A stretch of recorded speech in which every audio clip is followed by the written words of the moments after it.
Hey guys, this is Kevin. I have this Monport almost a month, and I was able to modify it and do some really crazy things. For example, I can peel the HP's circuit layer by layer and understand more about the internal structure. So right now I can have this $500 laser engraver perform as good as a couple $1,000 engravers. I'll share my experience along the way when I modify this printer. Today I'm going to focus on three things: air assist, air vent, and calibration. The air assist, basically you just blow air in the direction of the laser and a laser head adapter. Here I cut the head adapter half. Here's where I hook up with the air line, and the air will blow out this way. The air assist will reduce the smoke and reduce the fire. And here's how the whole thing looks like. I 3D printed mine, and also there are lots of sellers on eBay. They sell the 3D printed parts.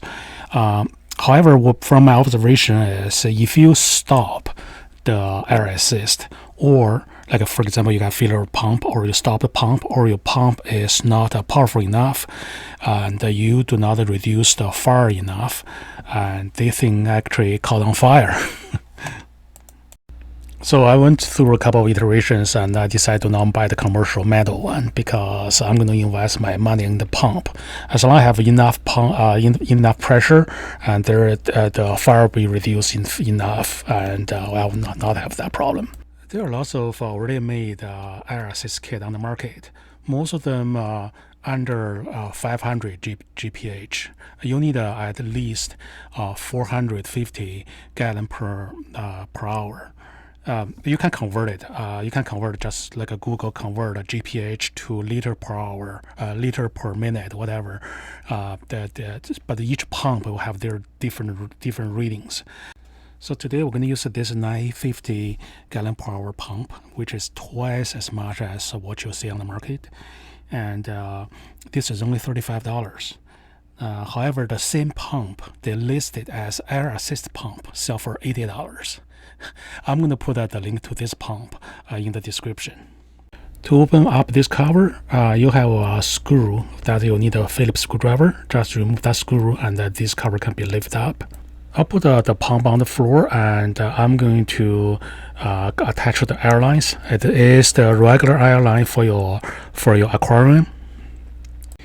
If you find yourself pretty hard to push your tube through, you can have some metal wire and feed the wire through and make a loop, then catch up the tubes and drag the tube over.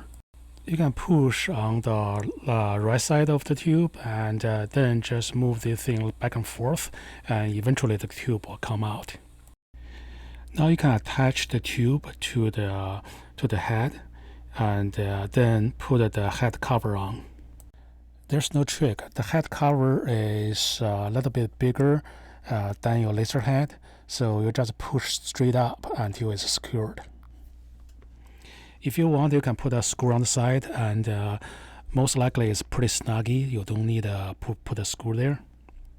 Another thing I didn't warn you is the tube line.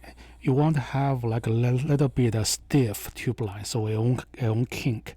And do not use those very soft silicone ones. And I'm going to put the one that I use for the tube line in the description. Because you touch the laser head, you probably need another calibration. To do this, very simple. Just press this test button. See a burned hole on the paper, and then you can lose this screw and just adjust the indicator and make sure the two hole matches. Okay, now we're ready for a spin. On the left, we have no air assist, and then we have this massive 950 gallon per hour pump. Then we have this gigantic 1750 gallon per hour pump. And you can see the one with no air assist. You get definitely a lot more smoke, and so you get more like burned you get more burn parts, and also you need to clean your lenses, and that's tedious. You need to clean your lenses a lot. And you might notice the one with a really high power pump, the laser is kind of thinner because you are cutting more precisely. Wow, look at the smoke, how much smoke coming from the no air assist. So I hope I sell you the air assist. So wow, look at there more fire, if you call it, on the 950 gallon per hour than the one we use really high power air pump. Okay, I hope so. I sold you the idea of at least add air assist, and also maybe not using the standard package, which only have a 400 gallon per hour pump. Next thing, I'm going to show you the power difference between the two pumps. I know this is like a porn to watch, so I'll let you watch to the end. It's like another 28 seconds. Again, the link to the two pumps and the airline is in the description of this video.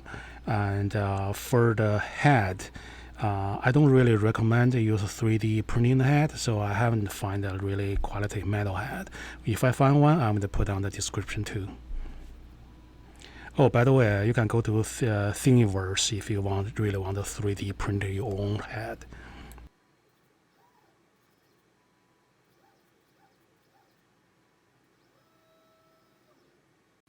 To show you the power, so I put a tree underneath the air assist, and here's what I see from 950 gallon per hour and 1700 gallon per hour.